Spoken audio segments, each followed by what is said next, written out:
The F-4 Phantom crossed the round down too low, striking the end of the ship. The jet broke in half, sending all on the LSO platform diving through an open hatch into the ship for cover. The aircraft's rear half fell into the ocean behind the ship, while its forward section, with both pilots, began sliding across the flight deck, angling toward the side of the ship.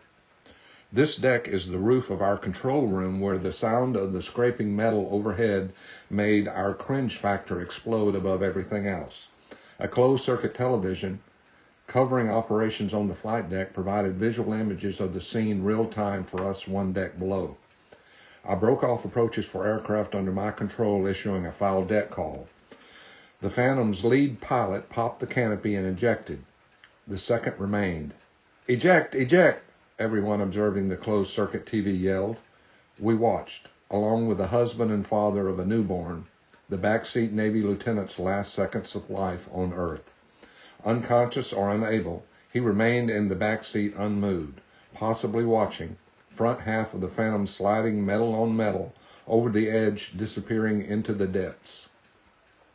As busy as controllers were at that moment, marshal, approach, and final, seeing this, we stopped.